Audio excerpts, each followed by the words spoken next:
aba meboa ama say oto ase no anadwe wantimi ana ensuo no to na ye nkrofo de na ye de no ko ade na oto ase na etwon bra na 21st clinic wo mo nhwew e wo Tantra Hill runabout ene wo mo nkrabata hodo wo mo na ebo ye chidom ama ye de anopa no nsia kasebo e de asom anopa yi ensem ye de esom mo no de di mo akotene napam ebini ho de enye nsuo na eto ye o na emom eye kanu a wo mo tim etwa nsuo e na ada na abutuo nipa miensa omoti nananum wonsedo ewo timantanum na dodo wane afienya dowenya kwan no adehye de beto SOMPA kasebo anim sese de kwan ni si ye no wo mane nye ho kra na e ma ye fansam no to ye ho so sa abre ababe piem ye nsentwoni na no ponchecheku e de ababe dan ye se contractor ne se November yi se de SOMPA kasebo aka no na kwan no wo mawi eno na Dr. Johnson Asiama Pandit Governor Edema Bank of Ghana edi afutuo bi e ma adwadifo e wo mu sikasem ho Ghana ban se yenim subrani a etoye 29 June aban se wo hwe na wo mo biebie nwuma ensuo no ebre wo mo ase no abanya pagya wo mo eno na Yewra Ahmed Ibrahim se sadi we de wi se twere nkyam krato wo na esan so ade a ya de ya wo kase broni frene crisis yo Omampenyi His Excellency John Dramani Mahama say Ghana Armed Forces nso dwumadi a wo mu di ye clean up exercise no a eye 2-day national clean up exercise ye no a no mo sa kwa barracks o na sa camp no mo akwa ho sa clean up exercise no ne flood ne ye pesi etu ase no ye beto so sa na timi aboa ama o man na fa ntuma pa efra afi ye bekwa ama no ne mampani Donald Trump na boafo no baako wo ye senator wati nananom wonse do na eye hwan ya no pay ye de bro ensem pii kan we no ho ne de som mo se na Kogye Company Limited anopa no nsia kasebo ye ne ye be kasebo yi e de som mo enadwoda emu ode eye me die nyam ye hira no AKOSUA ABOAGYE obetimi so afram AKOSUA nhira menne medoba triple A man ejapia apam dada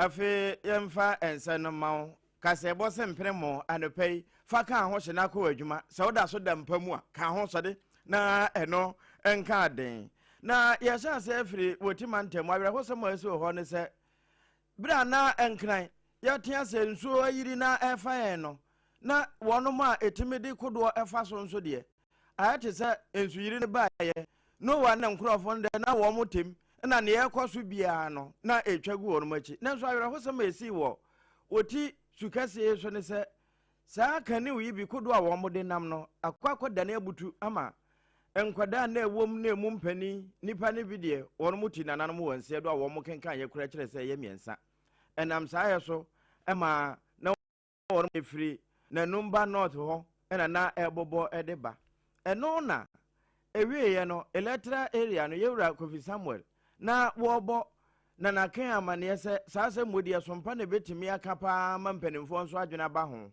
enti mommo so na wono monte na wo mo kan we nyina no saa kan na nkura nyina wo mu nkura nkuma nketenkete tacha wo mu tuatua no fo ano na eho no nso se wo mo nya brebre entwa mamesene no wo makone aba no kwasem ni se uyi pantu ni to nchen a je se kodo pantu no nso kura wo bra edekọ enti ukọ na ekọ a ayeka jewda na we na Yewra Abdul Samed Hamza wono enampotem ho no otua wo ma no ewo bedwafi wo kọ ho ekokosra adehye no na nensem a wode to so bia na nakende so aye no ebini council members to send us to the riverside to ascertain the truth. When we went there, we actually saw 3 people resumed from the river. And after the 3 persons, before we left, we were told that 2 other persons were resumed from a different bank, the Lato Bank, that falls within the Nanumba South district. We are not confirmed the reality, but this morning, we came back to confer with the chief to confirm whether the information we got was the right information and to also ascertain happenings that took place in our absence. So for that reason, we are here this morning to communicate with the chief on the path of the deceased persons, the affected persons who unfortunately got drawn.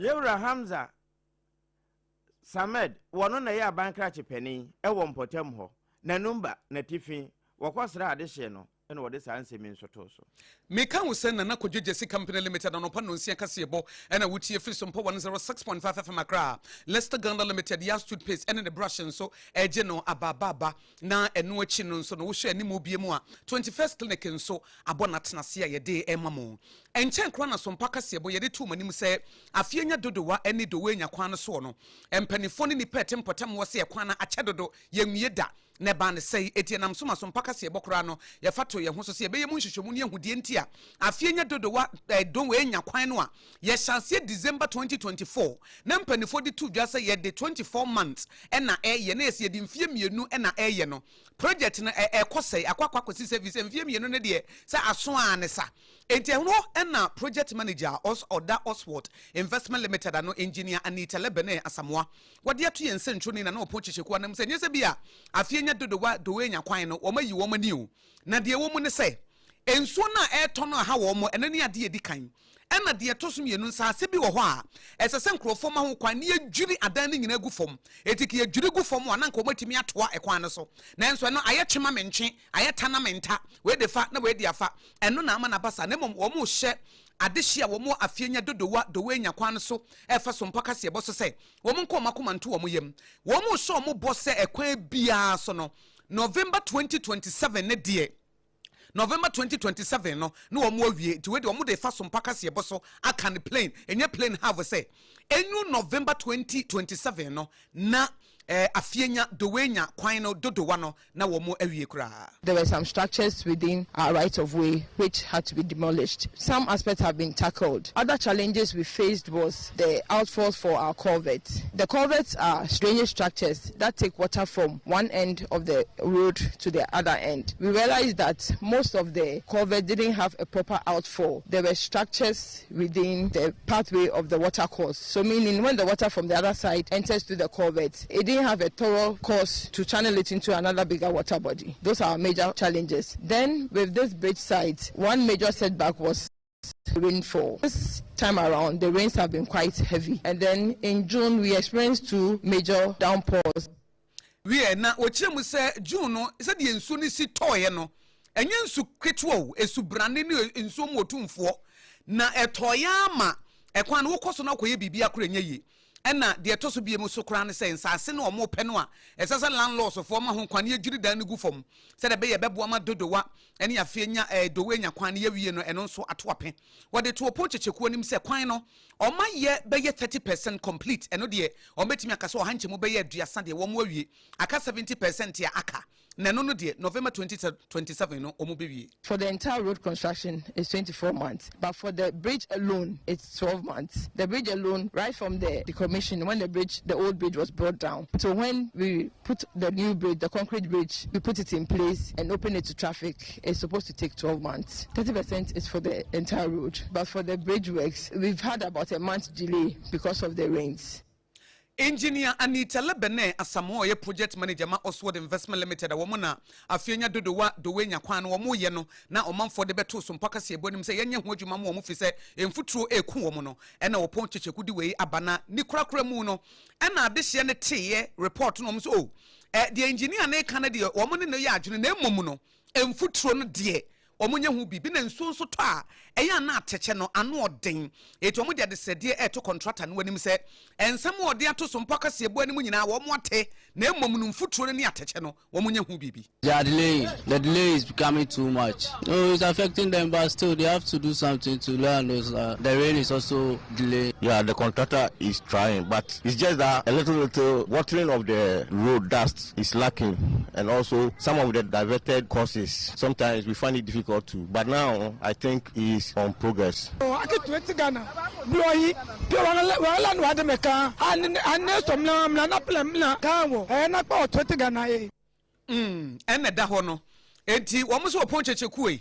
Asamoah engineer Anita Lebene Asamoah kan ya tenemum no. Hwe kwan no tie fo de bra. Ye Facebook page no. Ye SOMPA 106.5 FM akra na behwe. Kwan ne ka bi kura de taxi driver bi. Ono de se de ateche no. Esi adudumu no nti akam. Eti ye twe no ene ye de free ateche nim.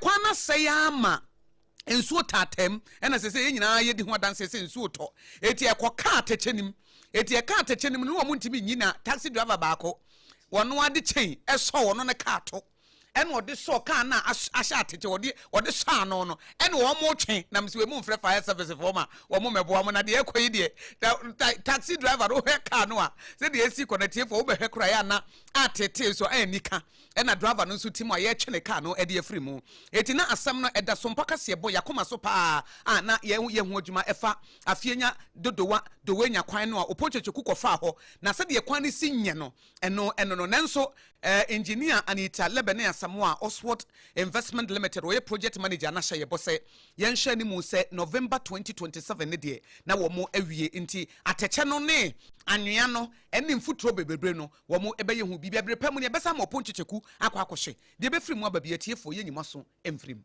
abusua no nsiabre mu kase bode ekoba je sesempre mo de adanse hu ne mapapa ayon roso emu den de ahyehya ase no eno ena no pe ye be edi ama na no ponchecheku wa mananso ho wasan so kura akọ yewra pandit esiama Dr. Nchen Bank of Ghana ado awodano na no ye clean up exercise ye tete gotamu nyina no ena pani se ahonidie ni nyameni nenam nanso ye ka ahonidie na adwadifo esu se dwom ho kura fi mine wo mo ene ehho ade nyina no wo besrada Ghana sika no se benyina che na sika we dia da menye sa de ne befiri ho a agye yankasa nso sa adwadifo no ye disika ni niye titiru ene nkrata no na afutu a wode soma no ponchechekuni. We are happy to be part of the national campaign. Bible says that cleanliness is next to godliness, especially to be clean. We have spoken with officials who work with them to make sure that the refuse and those other build-ups are cleaner kits. We want those notes to be always clean because research has shown that, and as you can expect, when people pass those banknotes around, there tends to be bacteria that is transmitted from one another. And so that is why the central bank is joining government in this campaign. We are going to sustain it. It's not going to be a one-day wonder. If we can do this monthly, at least it helps to sensitize the people. We are happy that our heads of departments are here with us. They are also going to carry on the message with their staff right within our own premises, at the offices, the way we handle a refuse. Management will make sure that we do this and do this better.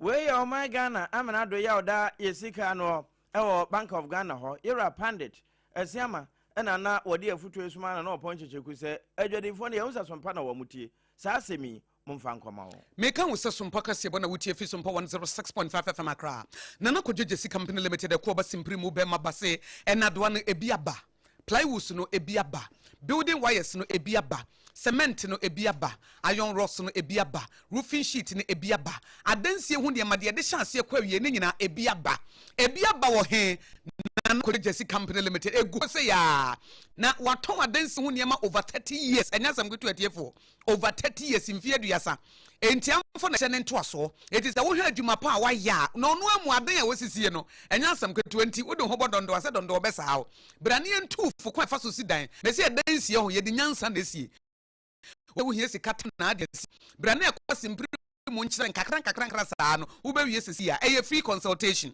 ye nye okapre ye nye odama wo de wo be busa wo mo se ekoba na madawroma yesi dan sei manya asase wo ha manya kakra ombe ma wo details foundation yesi wo hia cement duduo sei wo wie so a sika wo hia wo sa design na ade be kire ye no ye hwa wo be hia be ye ebi a 500,000 Ghana cedis na wati media ye ana 400,000 Ghana cedis na wo mbebu ho akonta ma na ese wo mo ne Yesu Kristo ko nakra na se why na oba be sidan won transi mu ho akonta obi a wo yi bi a won transi plan no edu finfia na aka wose minisika metoa so enye yie etibra na ko mprimo wo ma na se de be ye dan ne nu finfia na anka se minisika me de ebetoa so enti dan ye nyende ezi wo mansuo ntongu so ana aha de bi obanyansfo ye bu ne be ye nka na sam bra na kogegesi company limited na onye wo fine ekwo ba simprimo frɛ no eye 0244 417 0244 419 393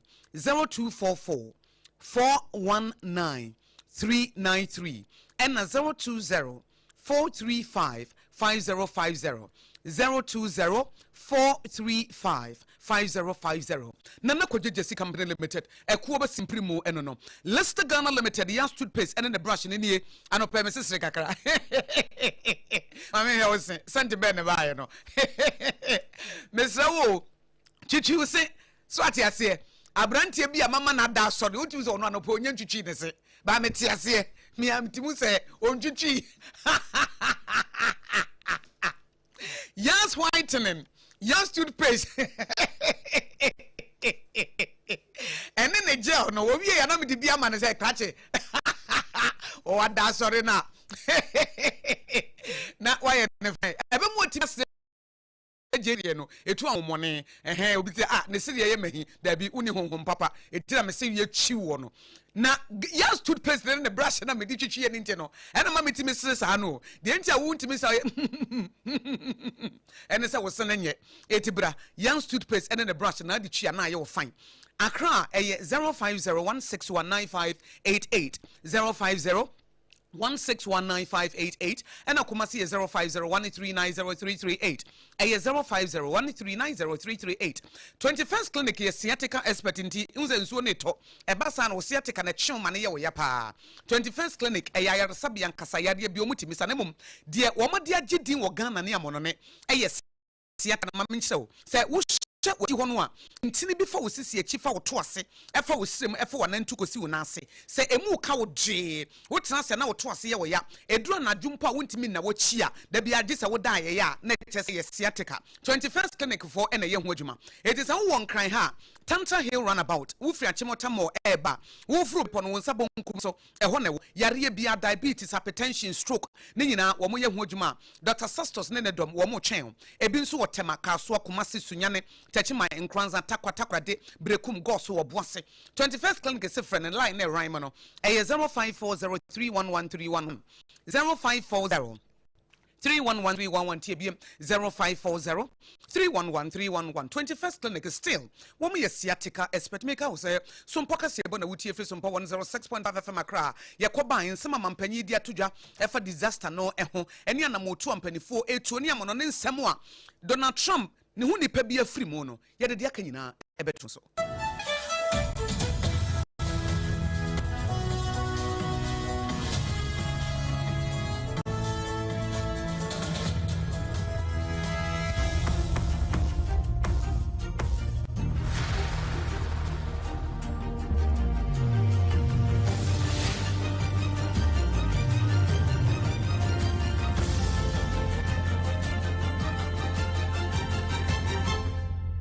TV, Emma Aketiapa.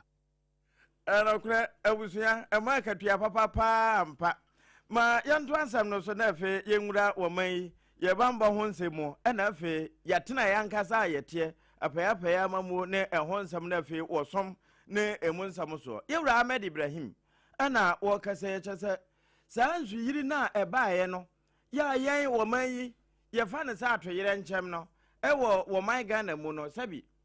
One no damn fan side trade and chemo, say one more a penning for. Na the entire war can say, ya fan trade and disaster no, one no fan a crisis. And no day we no, and ya gun uncle, ama who do and away says to the as a testing officer. A barber saw a man her, say ya home boy, sign this here, you are Ahmed Ibrahim. We are in the era of sanitation crisis because of the devastating flood that happened in the entire West African or ECOWAS sub-region. Every country preparedness is being tested, and this thing cannot be done by the government alone. So the reason why we are here, as you are saying, is to come and look at our disaster preparedness, both the public and the private sector. The president, in seeing this, put up a committee together, and the committee was tasked to make sure that we were able to embark upon emergency evacuation and cleanup exercise in the country, as well as dredging and disinfection and fumigation of all the other possible areas. The more we cut or evacuate the waste, the more people bring them from their various houses. So the original estimation of about 100 trucks that we were estimating. No point cheku na wa bere no kwa kunetua na no pe na no wo chirechirim ewie ye wurabro jaja mfi so afa ba de kire ho omayi ye bambo ho nsam so na eche se ye da ye na so because wada wo na egu abontena wo boa ye bambo sem wo ma yiri mpa sa achechede to Clearly, it will not be enough. 2 days is not be enough. You can see the damage that has been caused. It's too huge for 2 days, and so I believe that the post-flood coordinating team, which the ministry is a member, would sit to review and brief the president and see the way forward. But clearly 2 days is not going to be enough. But 2 days we'll be able to do some substantial works. And no, Yura, Brojaja and Fish, so I've the church of my Yabambo Samso. When I know point to ku any din komo. Meka wo se sompa kase bona wutie fi sompa 106.5 FM Accra yenim se Subrane toy ni titru e wo Greater Accra ha ema eseye japade nkrofo ma biebie nyuma enyuma no nso twifa so na obehu kwabrane no ogina wo no osu obabesia no osu adwuma ne kɔ nkrofo dan mu ne ma kyese e ha dwene na aban se wodi ne ma egu akwa mu se de be ya wo mo a na o ma biebie enyuma no enso ne be twifa so no ye be ma o ma gina o mo na so kakra na yedi abo nyuma ho ba fi se adwuma no asai a omo mo ye adwuma wo mu nyina so esi wo mu nkotena fie eti se de be ya nkoba se unemployment yi mu e do so dada na bia sa be kan ho fi se nsu ato no ye betimi eto ase na nsemi trade agribusiness and industry minister honorable Elizabeth Ofosu Ejare won na di tu dwa se wo mo matimi aba bie mu no ye be hye se ye be bo mo se de be 29 June flood no we ba ye no a ama nkrofo akwa ho hiam ni titru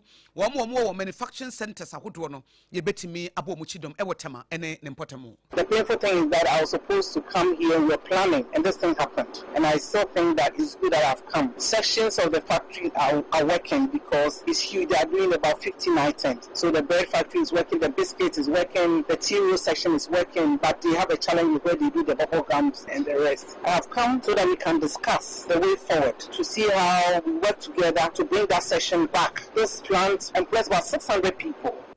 We ebro copy 3 Dreamers Manufacturing Company Limited Watama. The see and on executive director that 3 Dreamers Manufacturing Limited Bismarck Ofe Ansa was say o ma ye krado say abane bebo mu chidom na wo masanji no mo nan so biem. Manufacture biscuit, candy, toilet roll, well, many things we produce here, and we are praying that we can do more to help the country because not only government can profit, we too we are ready to support government so that we can let people get something, get some job. Normally people think that everything is government. If you go to overseas, I live in Canada for about 30 years, and individuals try, not only government. We no executive director the 3 Dreamers Manufacturing Limited Bismarck Ofe Ansa no na ye kuye ni mo mampanyi His Excellency John Dramani Mahama say ebre nsuo ne toye no ekirem futuro na eba no doso de nenso Ghana Armed Forces ene yeto nsa from say momfa ne manyina magina yie ama ye National General Cleanup Exercise ye de yensiesie na ahonedi e be fa na ntuma pa afira na nyese bi omu yie ya na omo say go back to barracks and asa camp so omo kwhye woda bi ye de omo ba ye adwuma nkasa Ghana Armed Forces na strafo dom no ye dom ba ye adwuma na ye tete gatamu na miamia bebre se be ya dachi bi se de anopa nso yitoi nso ne tosa no a emfa ahohiahia emre wo man no. In the past, we do these cleanups. We take all the garbage out of the gutters, but we don't follow up and come and collect the garbage that is by the roadside. And so when the rain falls, it just washes all the dirt back in. And so today we're going to concentrate on scooping all that garbage we took out of the gutters into these big trucks that you see there, so that they'll take them to the dump site and go and dump them. But we know that if you look at the city and all the garbage we've taken out, we cannot do it in one day. So we'll all help to do it today. The army and the other agencies will continue until we're able to clear all the garbage that was taken out of the drain. It is said here, asrafo wo krom, asrafo, asojafo wo krom, mama, muntiti bini, womu wo krom, said the beya hunidi hun sembejina, na His Excellency John Dramani Mahama, ebe wiye no siye wo, waste transfer stations, bi ya tumbeye emfiem kununi, washase ni monimu ya yensan miye. We've had 6 transfer stations that were built more than 9 years ago. Unfortunately, they were not put into operation. So we've asked the contractor to open the transfer stations, that's Zoom Lion, so that the Aboboyas and others can take the garbage to the transfer stations. They don't need to go all the way to Amasama into the Aricops. If they dump at the transfer stations, we'll use these big trucks and load the garbage and take them to the we are waste transfer stations no border no wo mo ede kono na wo mo sone so yi robbers ne ade free mo no na ya to bi mu be ye mfie nkunu nie o mampanyi si yemie yense ntroni na oponchecheku ena de ama ne boyi e baaye Abusua ye kwa amanone. Mampani Trump US mampani wanya yi. Esan se ne de hye bia na nko ne bo wati na nanom won se do. Sa papa se kane no wo so no won ne nka na nso ewie no atu abata no kura den o se wo se Trump adwene bi wo ho a ebebo America. Na America nso in God we trust. Na we nyine chi no a wo ka no. Wono nso kura na wone Ukraine mampani wo mo edi sabe ye na bibia betimi atoye na Russia antonhye so ebetimi agya na nanu fie da kura no no wo Kiev ya wone Zelensky ekoko hyiai edi dinkomo a na ewie ya wo mukasa papa yati na nanu wonse do na Vladimir Zelensky Ukraine mampani twere kwato wes wo papa pa wo ka ho bi na ebo akura ma ne matimi atoto agya ye pese ye no masundwe ebua no no oyi panimpa nyame mfa ne kranse yi ene wode eno nso eto ho ya sesei abo mampani US mampani Donald Trump nso abo no pusapa owura ya ye kana semi wo ye Republican senator said the alatafo be kan no Lindsey Graham ene ne din wadi emfinhia na duoso ba ko 71 na said the wo mo twiro no no se emfinhia na duoso na nyame de ma yen aboro so ba ko nyame mfa ne kra ense yi na nso wo ma de hye ne nyina ema wo mo yawo enko wie kwantinti bia kopie kotia anopa kasebo no asi na nsema yede somo no pa didi makotene bi ne sese ne sompa kasebo yeyi masutie fa afenya dodowa dowenya ekwan no a atete se konte bi ne sabre contractor na hyebo se enu November 2027 no wo wie nti adehye no wo mo nkoma komanto wo ne nso wo sim futuo ne ateche no edoso enti engineers no enye ho bibi na number not eno ewo otia fa ho adehye a wo muti nananom wonse do enam subonto ekoda mbutu ye no abankra cha akosra won wo ma abusuane ya akone kafra abansi enso ne toye ne nyuma bebre asai ebiti se 3 Dreamers Manufacturing Company Limited whatever na nyuma bi etisa no aban beboa wo mo se de be ya nipa ewa adwuma mu no enkotena fi ana Dr. Johnson Esema Pandit Governor de Bank of Ghana so osoro boa de eboa no wo man ni sika ekura ye no said the ebesi adi nini ene be ma na tena ho ache Omampanyi His Excellency John Dramani Mahama se Ghana Armed Forces asrafo dom memama muntiti bi ni no wo mo nsan kwa barracks o mbehwe na honidie ho nsam no agina ana amano ne US Senator ya wono ene da Republican for na no Lindsey Graham watina nanom wonse do ewo mfinhia do so no baako ama Trump waboto kasebo efi Sompa 106.5 FM Accra na fire headquarters ewo Kumasi Sompa 93.1 FM Adamfopa Radio Paris France Doma Hinkro 100.7 Nkranza Sompa 90.7 Techiman Sompa 106.1 Sunyane Sompa 98.9 na Sompa FM Takwa Takwa Sompa nso 101.1 FM Kanesh Urban Radio nso ewo Kaneshi Market Kingdom nso 106.1 FM and also a mankesim decoder so baby radio one year Sompa FM your Facebook page no Sompa 106.5 FM Accra YouTube no Sompa FM live your website here www.sompaonline.com 21st clinic